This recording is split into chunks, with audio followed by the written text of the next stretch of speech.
just gonna say off the bat, we did it. We made it to 10 episodes. Oh, yeah, yes, and it only took a 2-week break or so to get there. Yay us! Pats on the back. Yeah, well, it was funny because I told you I had been going through a flu for about a week, and so I texted you on Tuesday night, that like, I'm sorry, I don't think we're gonna get this one pulled through. And you had just gotten strep, you told me. I thought it was strep. It turns out it was some sort of weird other thing that's not strep, but it's bad. It was not fun. So, like, from very opposite sides of the state, we conspired to get sick at the same time. Mm-hmm. And then, and then, you were less than healthy yesterday when we normally record this. This is probably going up like a day late at best. Okay. So we're not going to be like a week, 2 weeks behind. All right, that's fine. No. Good. Yeah, Tuesday when we were supposed to record this, I was shitting and vomiting at the same time in a Walmart, or no, not a Walmart, a Target. I'm classy. It was a Target bathroom. Oh, it was a Target bathroom that I vomited all over. It was good. It was good times. Target, we're richer and we're redder. Yes. All right. Not sponsored by Target. All right, this is the Cock and Bull podcast where 4 times a month we give you a conversation starter for that really boring party that you're at. That is Nathan Faust, and I am the smaller, more agile Spencer Faust. A smaller, yes, more agile. I don't know. Let's go. Are we gonna do this here? Are we gonna do this here? I'm just saying we may have to do this here. Let's get into some forms of it. I don't know how you test agility. Can we roll for it? Got it on the brain. Got RPGs on the brain. Always. All right. So yeah, like I said, this one's a bit late, but buckle up. It's gonna be a long one. We're gonna try and make up for it. Oh God. In 1934, on November 26th, Eugene Ellsworth Landy was born in Pittsburgh, Pennsylvania. Okay. All right. So the 30s and in Pennsylvania. So he's going to be coming of age around some world wars. There's nothing wrong here. We're ready to rock. True. All right. He was the only child of Jules and Frida Landy, both of whom were professors of psychology at respective schools. Little Gene, following in the footsteps of his academic parents, made it to 6th grade before dropping out. Didn't know where that was going. All right, good. This is reportedly because he was dyslexic, but there is nothing to back that up. Okay, good. I love how that would be the excuse, too. I'm dyslexic, no school. Eugene was a dark-haired man with very bulging, sculpted features on his face. He liked to wear button-up shirts completely undone. What? That's his typical attire, just showing off the sea of chest hair underneath. So he was a dark-haired, bulging-featured Fabio character on the front of a romance novel? Yeah, he never settled on how clean-cut he wanted the head to be, though. So his most consistent look around the 60s or so is this smooth back style that kind of made him look like the Fonz mixed with Alan Alda, which is 2 points of reference for anybody over 70. I was about to say, you are really digging deep on these references today. All right. Aiming for a different audience. That's fine. Eugene, from a young age, really had his knack cut out for him. What? And that's show That's business. not a sentence. Stop. That's not a sentence. I don't know what that sentence is, but that's not a sentence. Oh, excuse me. Let me try that again. Please. Eugene, from a young age, really had his kneck cut out for him. Nope. You did it again. Business. You said the same thing. That's not a sentence. That's not words. Oh, okay. My bad. Let's try this again. You need to read that sentence and make it a sentence. Eugene was good at show business. There we go. At 16, he was producing a syndicated radio program. He also met George Benson at the time, one of America's most brilliant guitarists, who was just 7 years old at the time, and Eugene quickly signed himself on as George's agent. Wait. Now that sounds... So the 16-year-old signed himself on as the 7-year-old's agent? What the fuck kind of grade school bullshit is this? Now, Georgie was playing nightclubs at age 9, though, so this kid peaked quickly.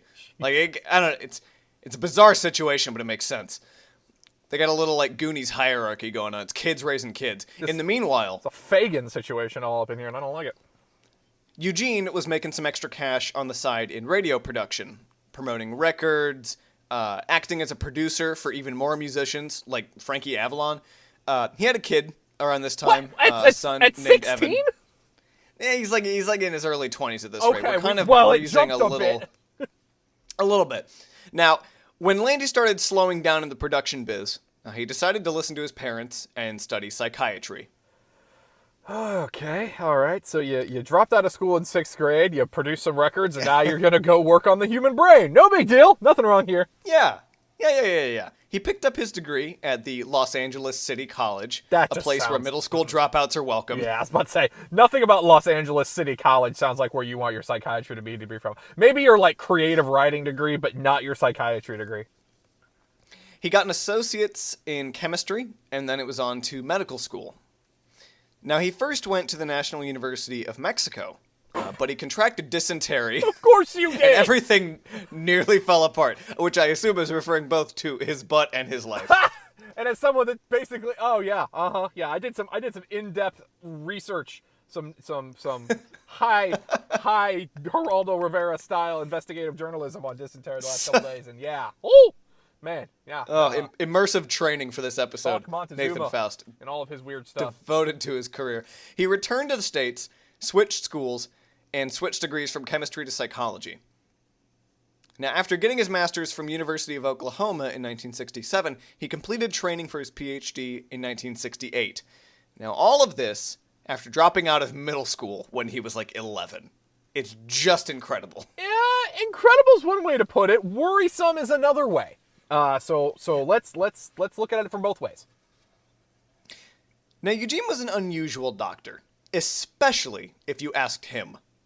Quoting him, "I think I have a nice reputation that says I'm unorthodox by orthodox standards, but basically unique by unorthodox standards." Okay, so he talks about himself the same way Donald Trump talks about himself. This is getting worrisome. Okay, so now I have a dark-haired, slicked-back man. You say he likes to wear his button shirts unbuttoned, so I'm imagining that he's just doctoring with a lab coat unbuttoned, like blowing in the breeze Yes. and nothing else. And he describes himself the same way Tommy Wiseau describes his movies. So all of this with sounds dementia. awful.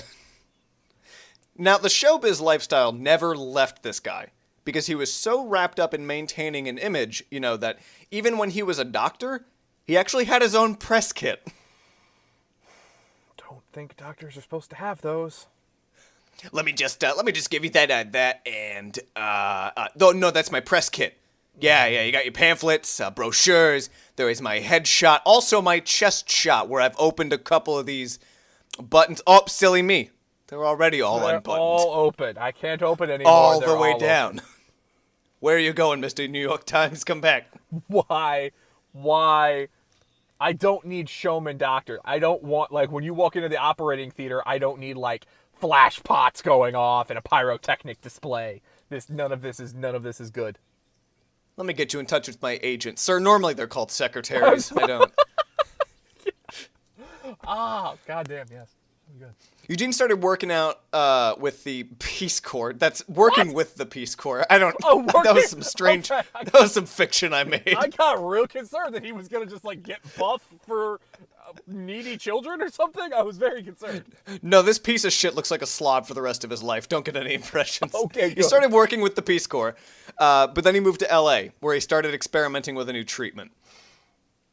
I would like to think that after 10 episodes of this, I've developed like a verbal drum roll. Uh-huh. And it's any phrase with the build-up, started experimenting with a new blank. Yep. Eugene had worked with a group of teenage drug addicts in Echo Park. Yeah, he did. When he realized that the failures in his treatment were because he couldn't control their nighttime activities. Now, he tried moving his sessions to the evening and opening up anytime phone lines, where you could help them handle, late night anxiety, panic attacks, that kind of thing. But the problem with that was then you couldn't control their daytime activities. So, finally, Nathan, we reach Eugene's solution. Prison? What the fuck? How else are you supposed to control their activities all the time? Marathon therapy. Pardon? Now, marathon therapy is, simply put, it's where your therapist spends 24 hours or more just living over your shoulder. That is not therapy. That is having a bodyguard. He's like your new roommate, your bud. You're just two buds hanging out all the time. That is nonstop. That is a life coach that is handcuffed to you.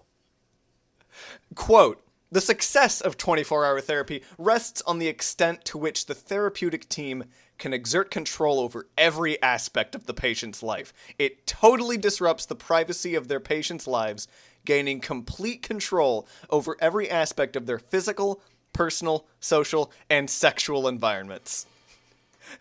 One of these things just doesn't belong here. So wait a minute. Hold on. Wait a minute. Hold on. So, is he just like sitting in the corner like a weird cat while they're fucking? Hey, it's me, buddy. I'm over on the beanbag while you're trying to smash. I just wondered, did you know you're out of toilet paper? By the way, I'm just gonna watch. This is cool, right? God, how does Oh, sorry. My bad. One of my buttons was still done. Let me just pop that off and there we go. Nice and free. Oh, what is this business model? You literally have to have a therapist per person. This is insane. This is not He really does limit himself. Literally. How? Like, you would have a whole hospital to serve like 4 people. Now, that quote wasn't even over, because here's the best part of it, in my opinion. You haven't got to the best part? The goal is to teach them how to develop a strong sense of self-sufficiency. The goal is to teach them how to develop a strong sense of self-sufficiency and control over their lives. Because nothing helps develop a sense of control like taking away every aspect of control from somebody. You know what helps me be more self-sufficient and in control? Prison! Because that's what you're describing! I'm going to send them to prison to learn how to take care of themselves better. No, because then they get out of prison, they don't know how to take care of themselves. That's the problem. Now, while working with that group of teens, Eugene also put together a little manual full of hot teen lingo, because people were having this issue where they didn't understand what teens were saying. So he made, quote, the Underground Dictionary, still available for purchase to this day. I did not, however, want to shell the $10 out to this guy. And you're Spencer, I told you if you need money, tell me, damn it, this was necessary. Are you telling me he created the Prelude to Urban Dictionary? Yeah. Oh, God. Quote from the inner jacket. Here, for the first time, are the words, symbols, signs, and phrases used by young people all over the country, recorded and compiled by a clinical psychologist and expressed in their own terms, is the language of the hippies, the bikers, connections, dopers, fags, hookers, musicians, teeny boppers, and yippies. No! God damn it. Why? Yeah, welcome to Eugene. Tell me he has no shirt It's on. not. Damn it. It's not, and it's so upsetting. Here are some of my favorite definitions I got from a few free trials of the booklet. God damn it. An AC/DC, a bisexual person. What the fuck? Oh, no. They somehow added more syllables on to just calling someone bi. I was about to say, you're even bad at this. Oh, God, no.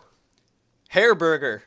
It's a tasteful term for the lady parts. Oh, no. Oh, God damn it. It was the 70s, though. Fuck!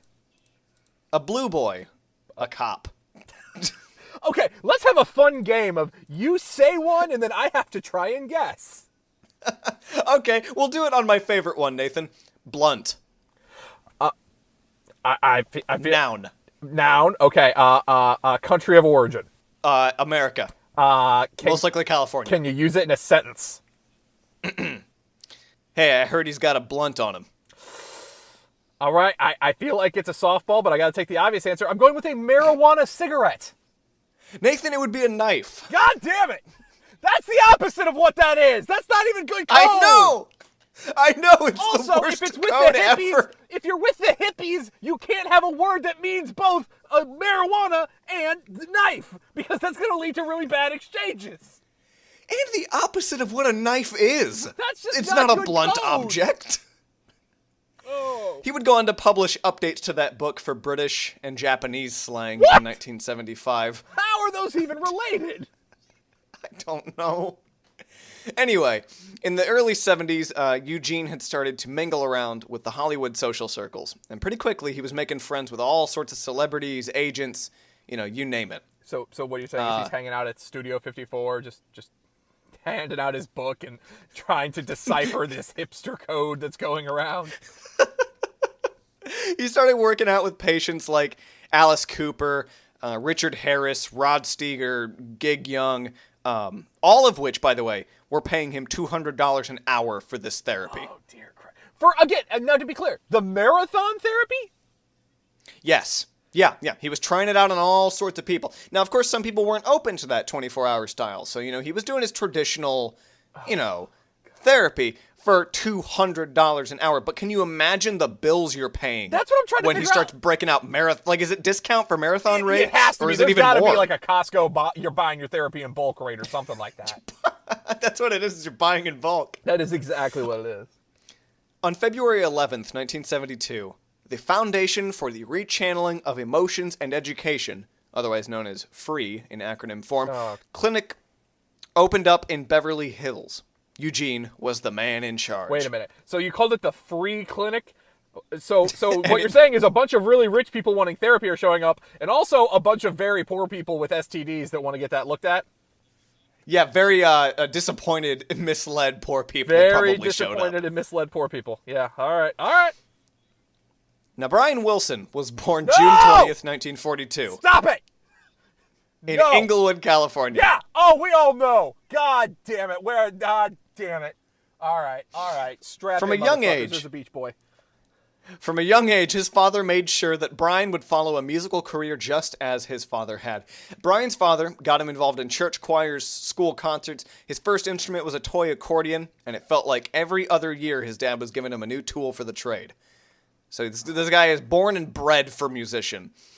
Yeah. In 1961, along with his brothers, a cousin, and a friend, Brian and the family put together the hit rock, pop, psychedelic surf band known as the Beach Boys. All right. Now I feel like you use the word psychedelic like in a tongue-in-cheek way. I mean, really, like, have you listened to later Beach Boys stuff? Because they really do get weird with That's it. what I'm saying, though. Like, Pet Sounds is genuinely a genius album. Like, it's... Okay, yeah, so we're on the same page here. Yeah. No, Beach Boys actually, like, has a phenomenal... Like, it's the weirdest shift in genre from front to back.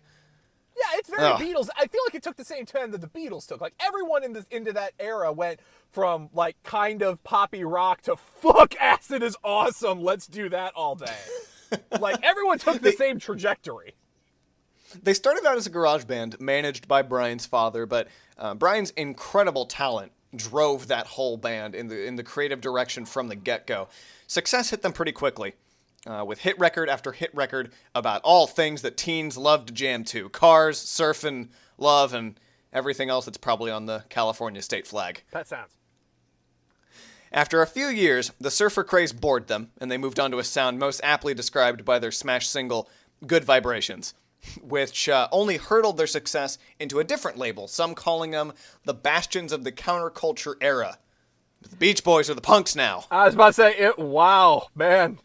If that's what punk rock was, I don't want to know what regular rock. Well, I guess it's all that bubblegum candy shop bullshit. Yeah, all right. I can see how Good Vibrations would sound crazy to them.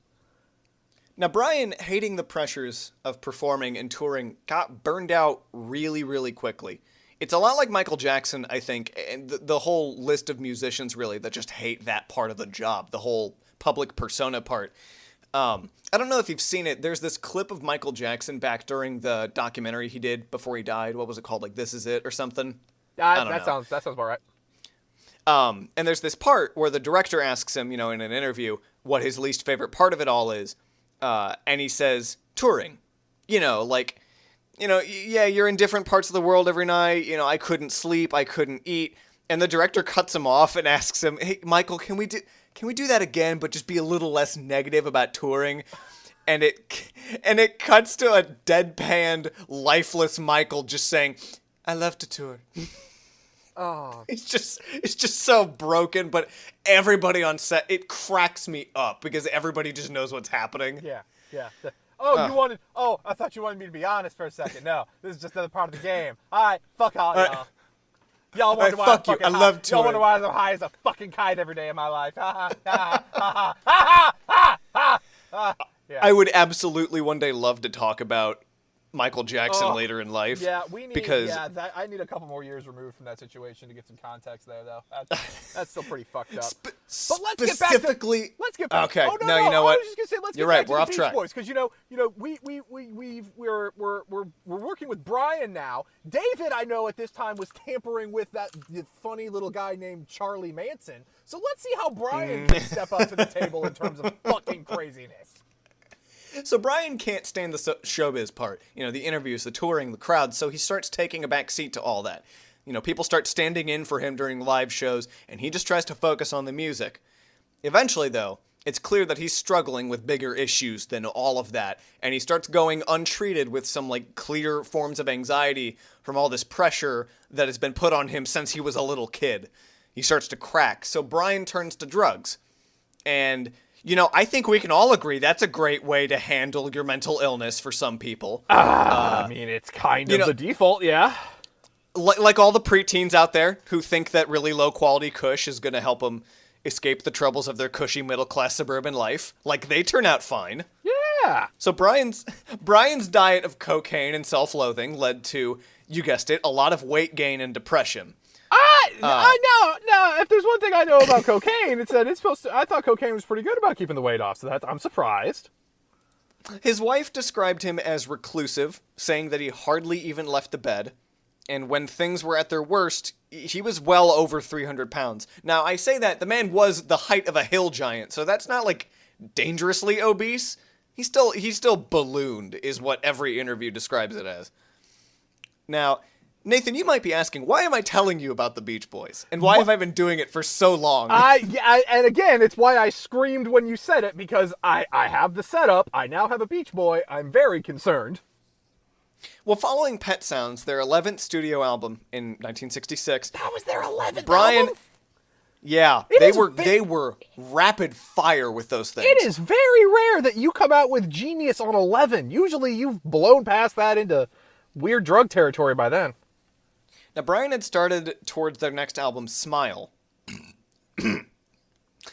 However, as Brian started to grapple more with substance abuse and emotional turmoil, he abandoned large portions of that project, and it soon became, suspended in music purgatory. When the band substituted it with a new album named Smiley Smile, the original Smile became this, legendary unreleased album that would eventually come back out in, I think it was, 2010, that Brian finally remixed it.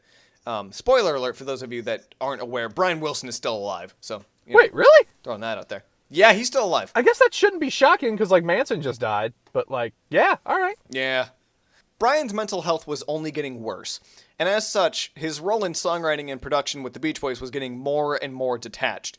Now, with music meaning so much to Brian, his family grew worried. And who would they reach out to? Well, none other than Eugene Landy. Yep. In 1975... Brian's wife, Marilyn, reached out to Eugene and hired him for a round of treatment. Now, Brian hated it. Publicly, he said that the only reason he would take the treatment was so he wouldn't be thrown into an actual psych ward. Which, again, is basically what this is. This is just a portable psych ward for the rich and famous. Hey, do you not want to get thrown in actual crazy town? Have the doctor just follow you around all day. Now, there's a little bit of mixed reporting on what happened with that first round of treatment. The band, and Stan Love, the band's manager and I believe his cousin, argued that Eugene was sitting in on all of the band meetings, acting not as Brian's therapist, but as the band's new producer. Oh, God, no. Oh, fuck, I forgot about this. Oh, dear Christ. Oh, no, it's a guy who wants to be a music producer who just got us in with the Beach Boys. Oh, fuck. He would reportedly drag conversations out endlessly, and debates over which songs could stay on the record would last for up to 8 hours. Hey guys, I know I'm the therapist, I know, but hey, did I tell you about the time I was managing George Benson? Yeah, it was back when he was 7. So good. It was back when he was I got a lot of great ideas, and they're all hidden behind this shirt. Let me just pop all the buttons. I'm taking all the buttons off of the shirt, so I'm not tempted to button them ever. All right, no, and later on, just it's 7 hours into the argument. Fine, you want to keep the song on, fine, but I'm putting another button back on. You say goodbye to the hairs. Papa's sending them home. You greedy fuckers, I'm putting them away. Also, what is the guy that Dennis keeps bringing with him? Because I thought I was crazy, but this guy's kind of a little on the crazier side. I'm getting a little worried. The band was in the middle of recording the album 15 Big Ones at the time, so maybe this has an ounce of truth to it.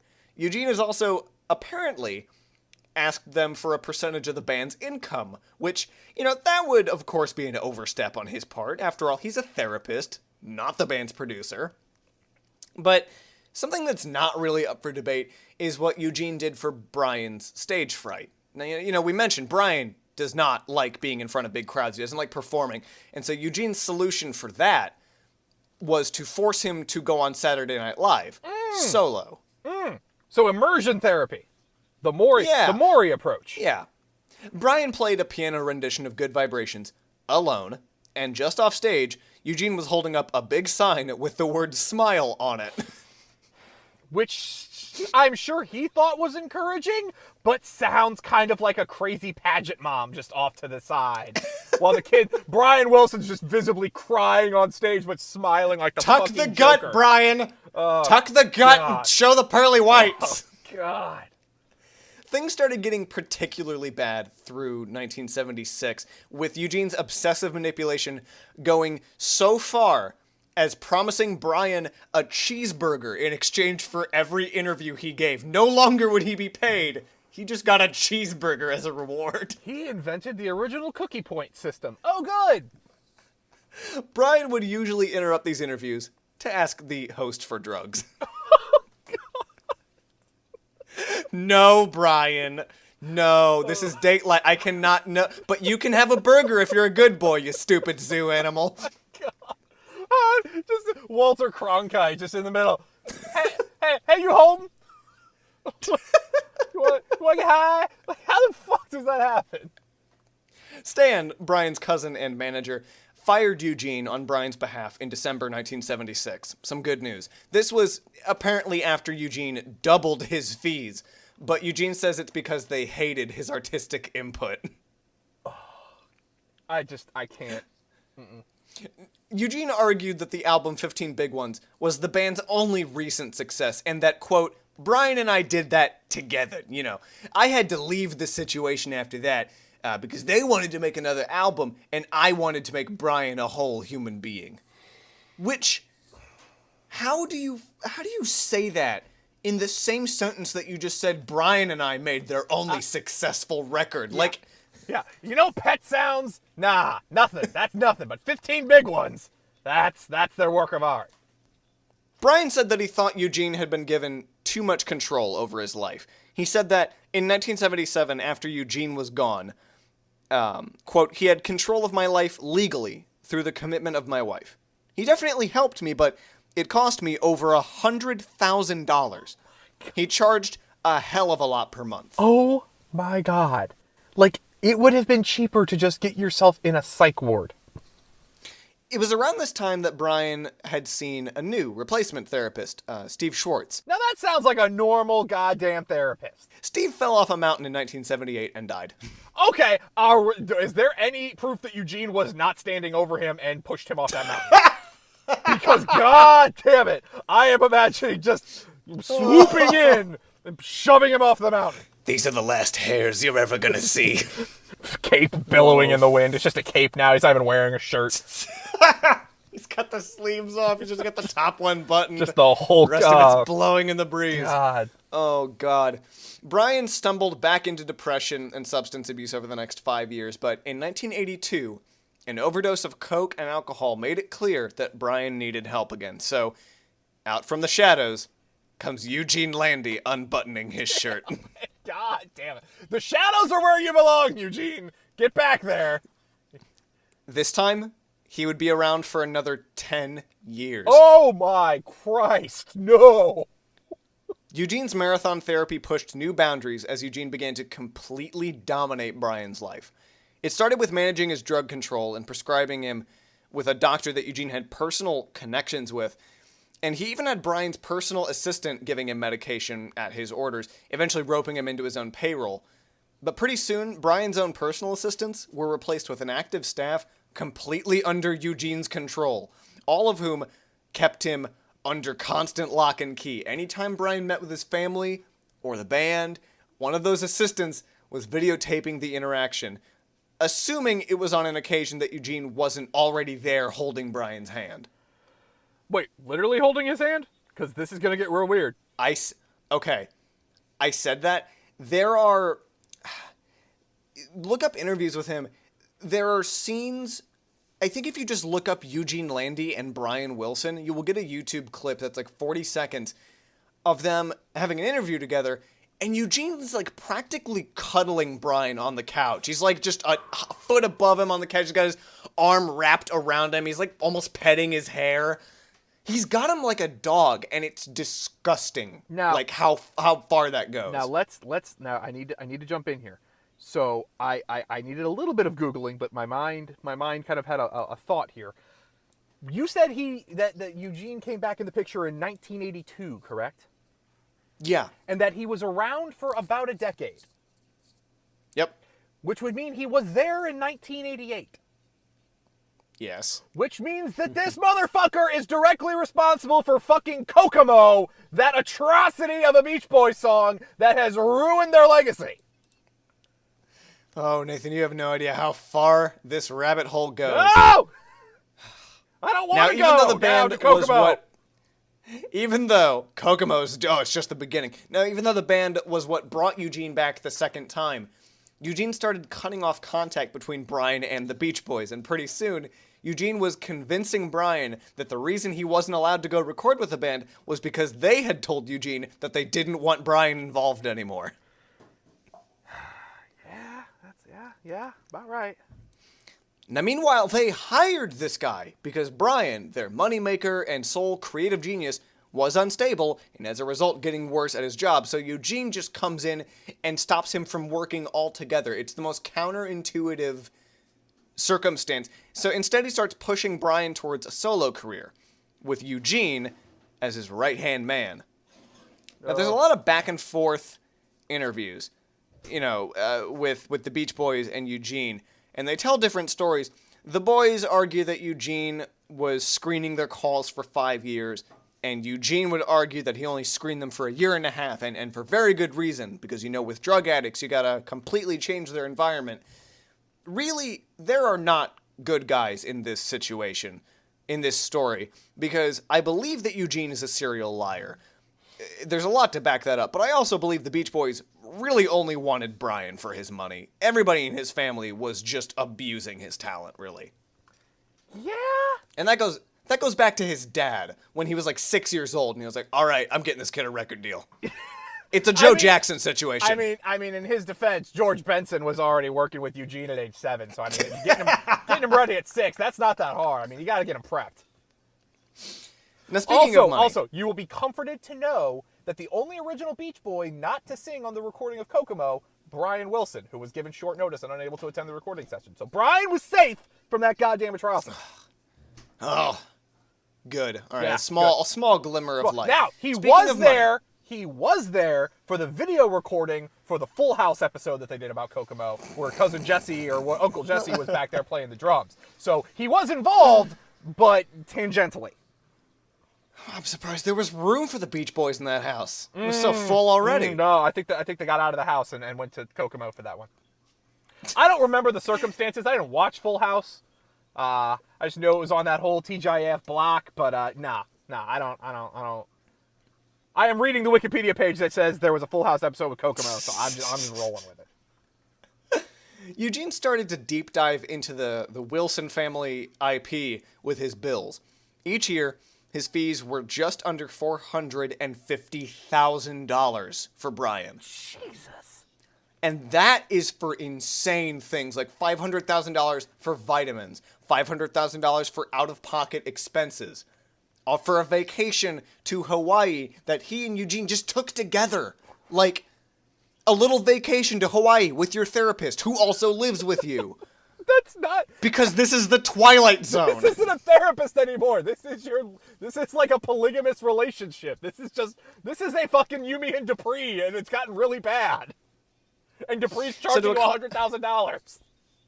To accommodate for that bill, there were a few contract negotiations, and suddenly, Eugene has 25% of the copyright to everything Wilson wrote. 25%, that is on shit he didn't even contribute to. On 15 Big Ones. So, like, now that was, like, a string that Brian's then manager was, like, dangling in Eugene's face. Kind of like, hey, if you can get this guy to make some music again, you'll start pulling in even more money. So for now, we're going to trickle in what little royalties he's making now. But once Brian starts writing again, cut to a year later, and that agreement is immediately thrown out. Good, as well as because Eugene is making so much money. Now, it's rewritten so that Eugene gets an equal cut based on how much he contributes to Brian's writing. How the fuck What kind of math equation can you use to calculate that? Well, I gave him 45 pills today, so I'm 45% responsible for what he wrote. So he's setting himself up as a musical collaborator. Again, almost more so than a therapist. It's an outlet for him to finally make it big in showbiz, and he's just leeching off Brian. Now, so once again, if we need to point it out, Eugene was hooked up with Brian Wilson as their musical collaboration. Dennis was hooked up with Charles Manson as his musical collaborator. So Brian is still proving himself to be the better of the Beach Boys. The better, but this is not he's not a winner by any stretch right now. No one's a winner. It was the late 70s, early 80s. No one won.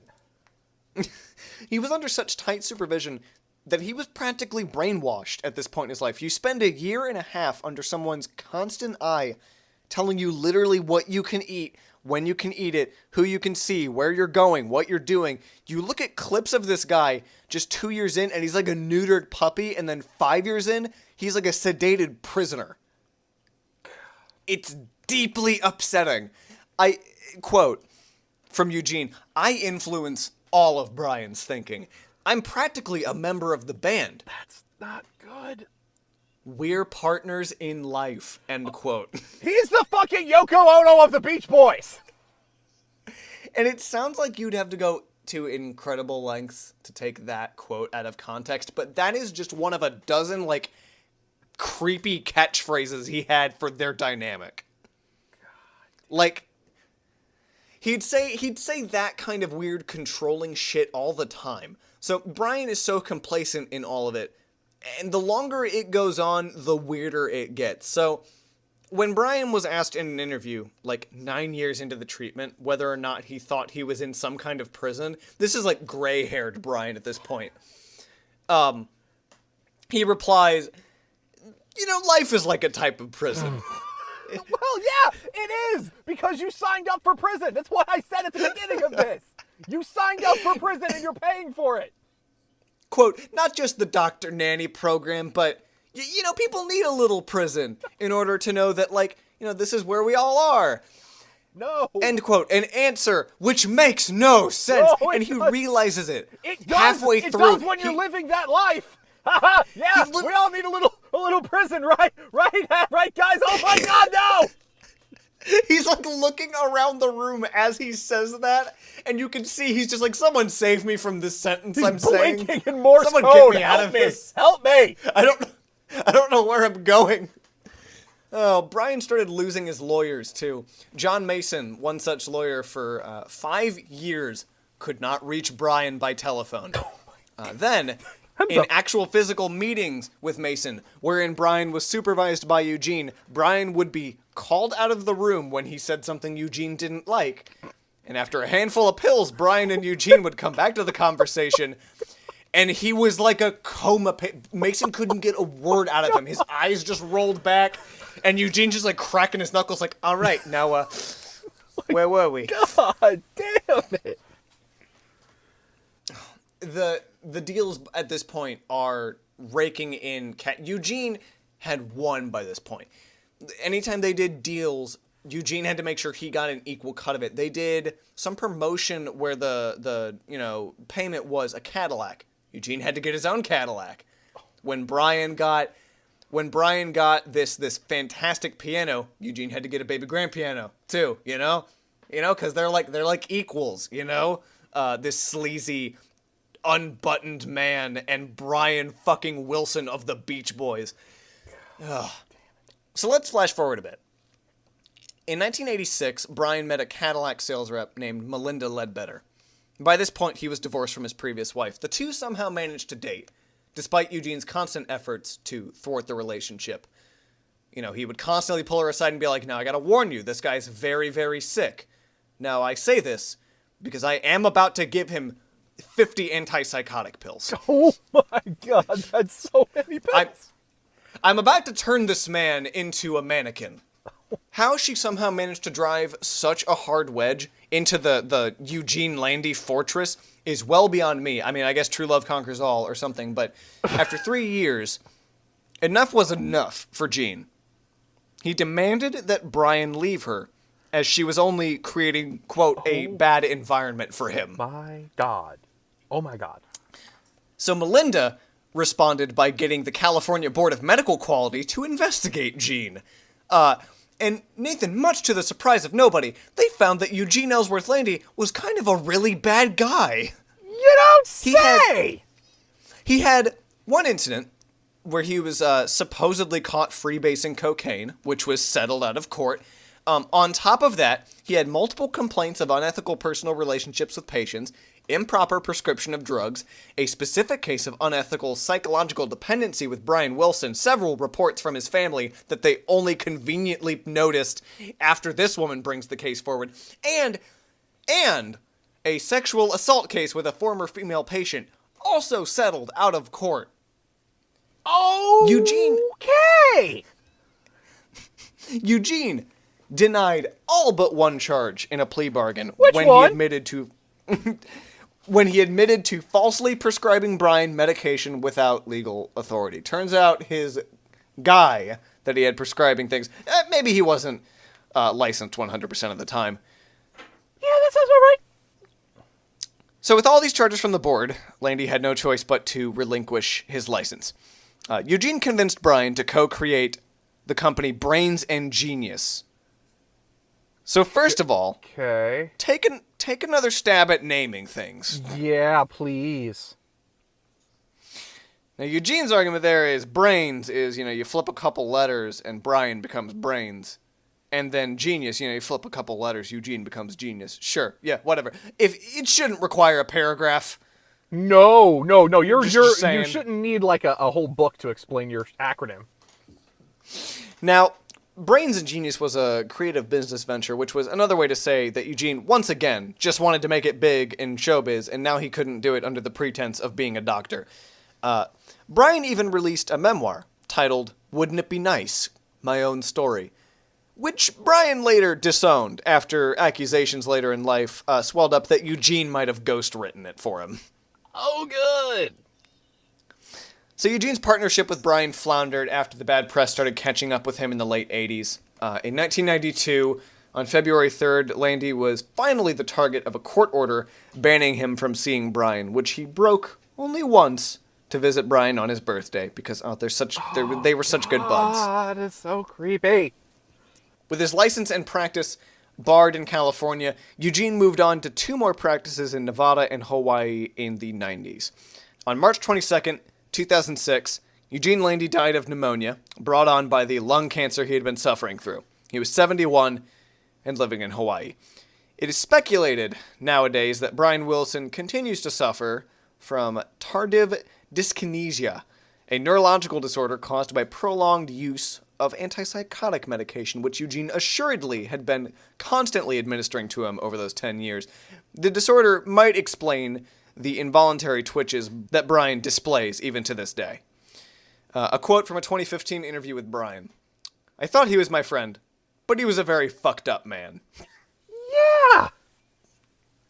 Yeah! Well, I think that is kind of I think that's kind of a big shebang as far as our trend of mad scientists go, because this guy is, in my honest opinion, one of the scummiest doctors I've ever read about. Also, he kind of looks like a fat George Lucas when he was recording A New Hope. Like, all those pictures you see of him out in the Tunisian desert with the beard and the hair, it's like that put on a fat man's body. If you Google this motherfucker, all the pictures are just him hugging Brian Wilson. Yeah. All of them! God damn it. This one was incredibly frustrating for me to research. I've been telling you about this one for like a month while I was working on it. It's deeply upsetting. I want to thank my buddy Jack, actually, for recommending this one. It all started with the cheeseburger boy part, and it was just a spiral of nasty information from there. Yeah. I want to thank Driftless Pony Club for allowing us to use their song There Were Buffalo on the Ark. Absolutely. Driftless Pony Club, if anyone tries to get you to let a therapist follow you around 24/7, you say no! You say no! Bad touch! Bad touch! What else? I feel like there's somebody I'm forgetting to thank. No, there's no reviews that we need to read yet, so we don't have to thank anyone for that. God damn it. Get your shit together, people. You're better than this. I want to thank. Trusted I you. want to thank my girlfriend Brittany. I want to thank God. I want to thank my mom, my dad. I'm very. I don't know. I want to thank Dysentery for, giving me the context to appreciate this hate fest that you've just spewed at me. Yeah. I want to thank the Beach Boys for my soundtrack to researching this several pages of information. Yeah, and if we just wanted to, casually go out to the dulcet tones of Kokomo, I'm just saying this is not a bad thing. Oh, Nathan, I can't keep changing the outro. No, please, God, yes, come on, it's fun. It's a game now. All right. I guess we'll see you guys next week. We're gonna make up for the delay. We might do maybe a double feature in 1 week or something like there's that. a couple coming. So There's stay some in the tuned. pipeline. Stay tuned. All right. Next week. Doodle.